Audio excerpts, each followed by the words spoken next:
Olá, começamos mais um programa Entre Amigos aqui na PRP TV e hoje vamos falar sobre planejamento financeiro com a professora Cleidiane, que é pró-reitora de pesquisa e extensão da Estado de Sergipe. Além disso, ela é formada em administração e vai nos contar um pouquinho como é que funciona esse planejamento. Tudo bem? Tudo bem, Rafaela, como você tá? Tô bem também, graças a Deus. Agora me fala qual a importância do planejamento financeiro para as pessoas aqui no nosso estado. Hoje, o que é o nosso planejamento financeiro? É você olhar a sua saúde financeira. É você não só pensar em poupar, mas também pensar o quanto você tem projetos e sonhos na vida e o quanto esse planejamento vai ajudar na concretização desses sonhos. E aí, podemos falar sobre estabilidade e como é que funciona isso? A questão de segurança das pessoas, né? Hoje, qual é o problema? Sergipe tem um número crescente de endividados. A gente sempre vê reportagens falando, vamos renegociar as dívidas, vamos rever aí o que vocês estão, o que é preciso ser revisto dentro das suas questões financeiras. E muitas vezes as pessoas entram nisso sem tentar entender por que entraram, porque tiveram essa dificuldade.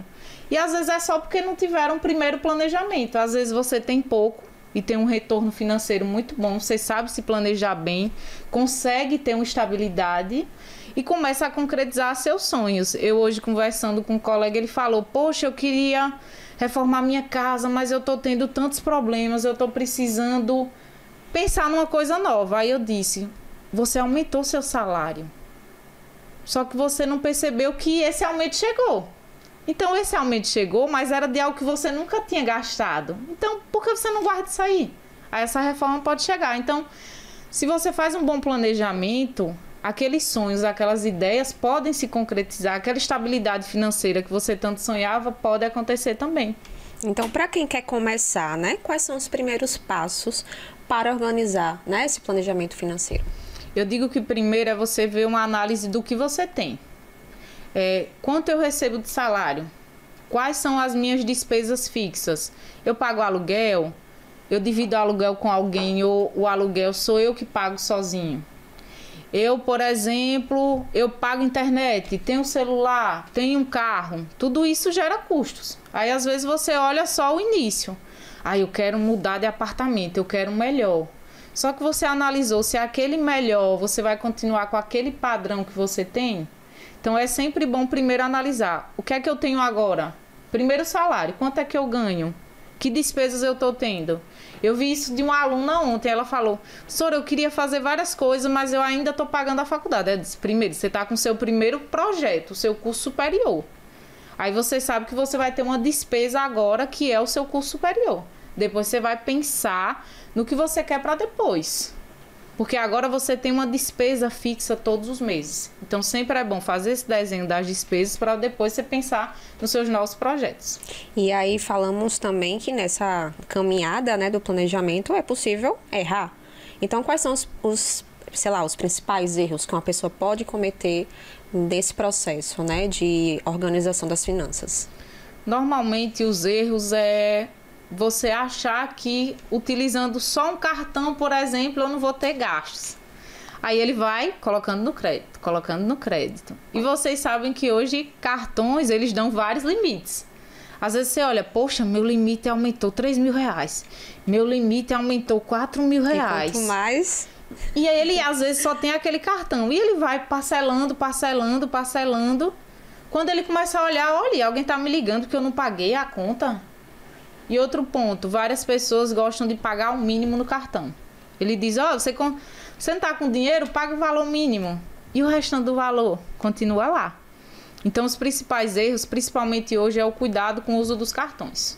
Você pode ter vários cartões e viver tranquilamente, como também você pode ter vários cartões e começar a ver que você está comprando de forma impulsiva.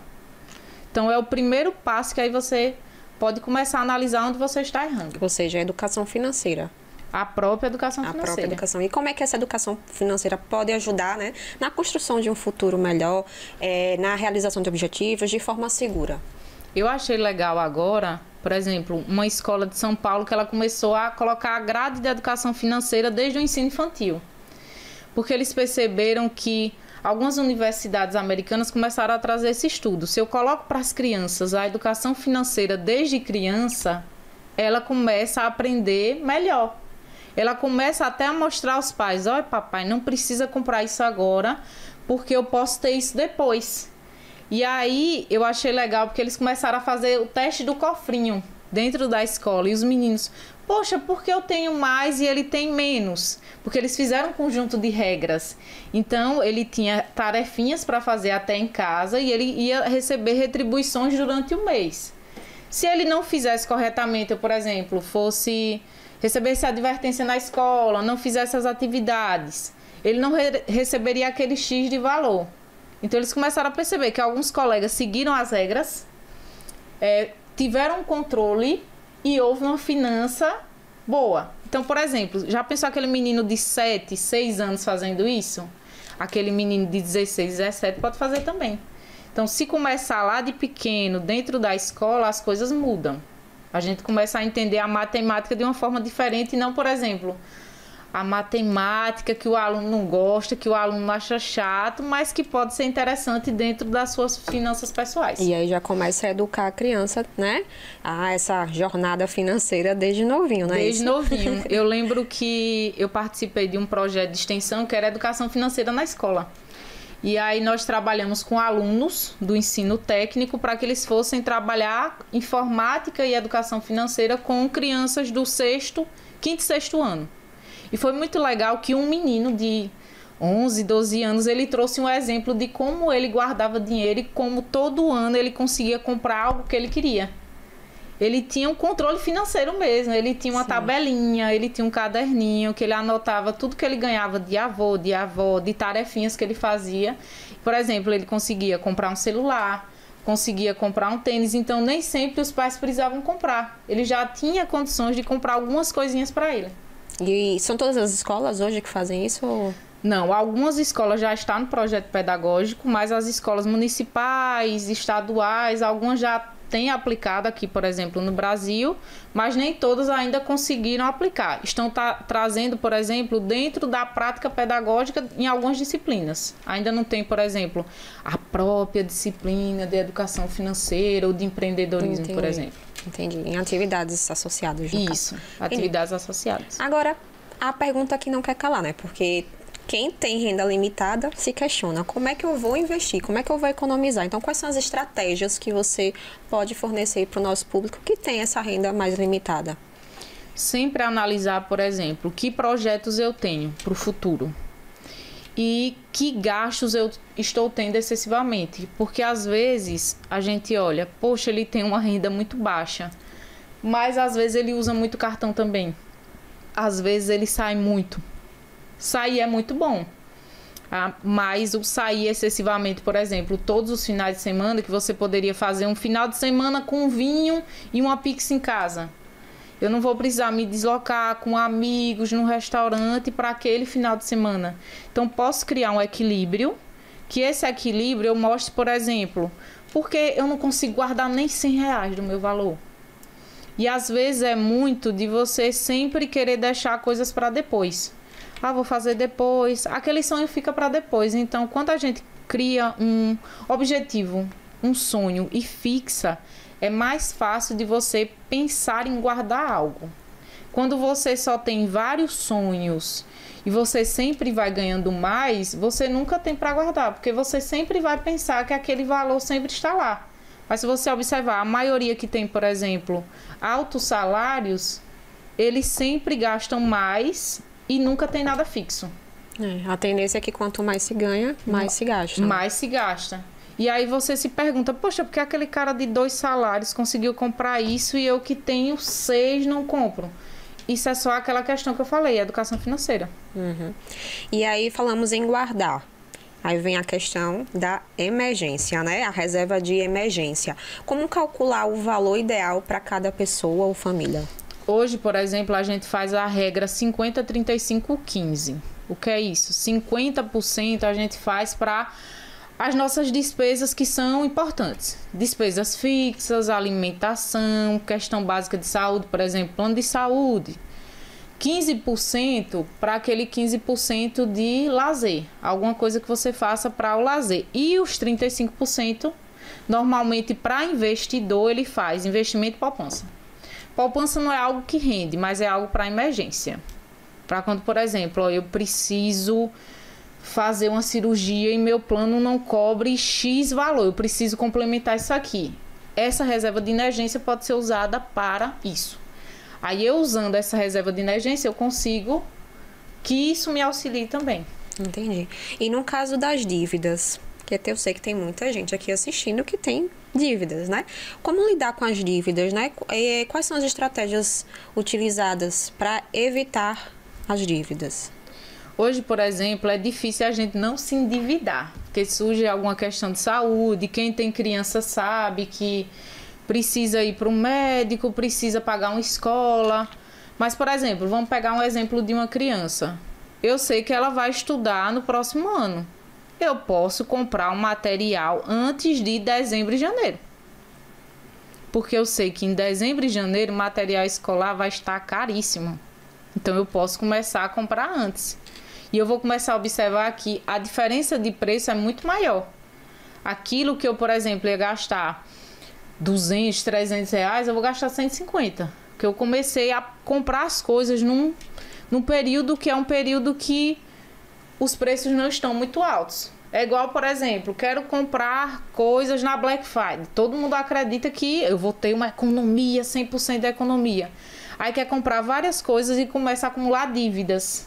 Mas eu posso pesquisar antes e ver se aquele produto realmente vale a pena e se realmente vale. Ontem eu até tinha comentado com você antes do programa que eu tinha dado uma oficina sobre isso. E uma aluna, ela falou, professora, eu faço essa regra. Eu quero agora, antes de comprar. Aí é aquele ponto, eu necessito.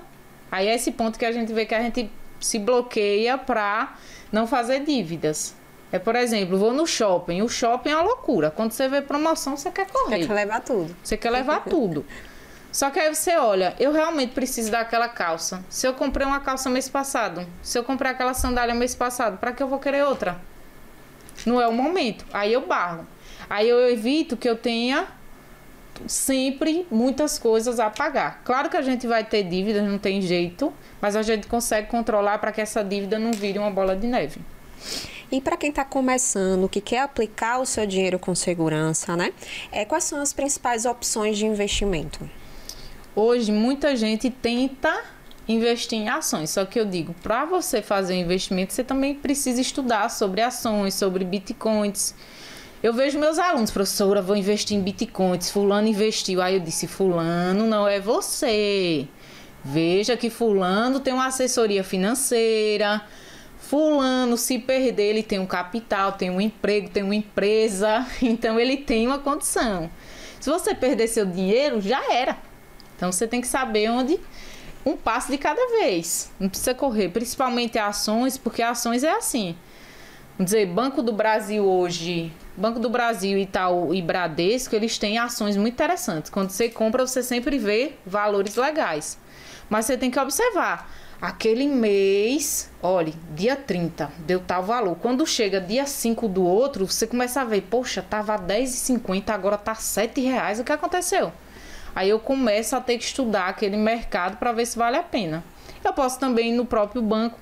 Caixa Econômica tem vários tipos de fundo que você pode aplicar, várias carteiras principalmente voltada a imóvel, que é mais fixo, você consegue investir legal. Só que aí é sempre interessante quando você for lá perguntar, isso em qualquer banco, que tipo de investimentos eu consigo fazer aqui, que valor é interessante. Porque aí você já perguntando, você vai pesquisar um pouquinho a mais. Porque às vezes ele diz, olha, com R$1.000 você vai ter um retorno bom. Às vezes aquele fundo de investimento que você quer colocar seu dinheiro, seria mais interessante que você depositasse 3.000, que em 2 anos aquele rendimento triplicaria e não ficaria estagnado. Aí é mais interessante. E aí, falando sobre investimento, né? Como é assim, com a inflação, as mudanças econômicas, como é que as pessoas que investem podem se proteger? Hoje é preciso, eu digo, sempre analisar o mercado, porque todo mundo que quer investir precisa entender que o mercado muda constantemente. E o nosso mercado tem inúmeros fatores, a gente não depende só daqui, a gente depende também de outros países. Eu estava olhando agora, o preço do café aumentou, assustou todo mundo. E eu estava conversando com um aluno que é comprador dentro de atacado, né? De atacadões. E ele dizendo, professora, se prepare que o café vai aumentar 10%. Aí eu disse, para que você foi me dizer isso? E para quem não vive sem café? Para eu que não vivo sem café. Aí é uma coisa que você tem que analisar. Só que você tem que analisar, será que é só aqui Brasil? E o mercado externo está influenciando isso também? Que decisões eu posso tomar? E para quem também tem o supermercado, o atacadão, ele também não tem que ter cuidado na hora? Será que ele vai aumentar só agora? Será que ele vai segurar um pouquinho, se apertar, para continuar com aqueles clientes? Então, tudo hoje você tem que analisar o mercado, começar a observar as notícias, não tentar arriscar de primeira, porque o maior impacto hoje é vou arriscar porque eu vi alguém arriscando. Eu vejo muito isso aluno. Tem aluno que quer, dentro da administração, criar seu negócio. Meu colega ganha muito dinheiro com isso aqui. Aí eu disse, seu colega mora em tal rua, essa rua é muito movimentada. Que rua você quer construir seu negócio? Aí eu disse, olha, essa rua foi construída recentemente, tem poucos moradores, não existe lugar para estacionar. Então você tem que analisar os segmentos, conhecer um pouquinho mais do seu mercado antes de se arriscar. Muito bem. E aí, para finalizarmos, quero dicas, né? Dicas de uma relação saudável com o dinheiro a longo prazo, né? O que é que as pessoas podem fazer para manter de forma consciente, né, o seu investimento, ou até mesmo para quem guarda o dinheiro, né? Uma relação saudável com o dinheiro a longo prazo. Eu digo sempre, uma menina colocou assim, professora, minha colega compra de forma compulsiva. Será que ela não percebe que compra de forma compulsiva? Eu disse, às vezes ela não percebe. Mas a gente começa a observar quando eu começo a abrir o guarda-roupa e ver coisas que eu nem uso mais. Abrir e ver sandálias que eu nunca mais usei. Então são coisas que eu já começo a observar, a pensar, realmente eu estou gastando o meu dinheiro com algo necessário? Porque o dinheiro impacta também na nossa qualidade de vida. A gente precisa sair, se divertir, relaxar, comprar uma coisa que a gente gosta, viajar para algum lugar que a gente goste também, que é bom. Mas é bom também equilibrar o que eu posso fazer para que isso seja prazeroso, para que eu tenha uma saúde financeira tranquila e para que eu pense também nas minhas decisões futuras. Não é preciso fazer tudo agora. Você pode fazer as coisas com calma e pensar no agora com qualidade, que é o ponto. É aquilo que eu falei primeiro. Eu vou num shopping, mas eu olho. É necessário eu comprar isso agora? Ou eu posso recuar? E às vezes o recuar pode me trazer promoções interessantes, pode me mostrar que eu já tinha uma calça parecida com essa. Eu vi uma aluna que ela fez isso uma vez. Ela disse, professora, na aula de matemática financeira que o professor trouxe, aconteceu uma coisa muito... Eu meio que me choquei, que eu percebi que eu fazia tudo errado. Quando ela chegou na casa dela, ela descobriu que ela tinha mais de 30 pares de sapato. Nossa. Então ela meio que se assustou. Ela percebeu que ela comprava de forma compulsiva, que as pessoas da casa dela tentavam mostrar isso a ela e ela não notava. Então é algo que a gente tem que começar a notar. Coisas que a gente está comprando sem necessidade e coisas que a gente sonha para depois. Aí isso vai ajudar muito na saúde financeira. Muito bom, muito legal. Inclusive uma dica para mim e para todos que estão em casa nos assistindo, né? Cleide, muito obrigada. Deixa o seu contato aqui para quem quiser entrar, saber mais, né, sobre planejamento financeiro. Normalmente eu sempre trago cursos no Instagram do Projeto Estácio Sergipe ou projeto.sergipe, ou no pesquisa.estácio.se, que lá a gente tem algumas dicas sobre eventos, sobre cursos, sobre internacionalização, sobre pesquisa e também sobre gestão financeira para poder ajudar vocês aí de casa. Obrigada, viu, Rafa?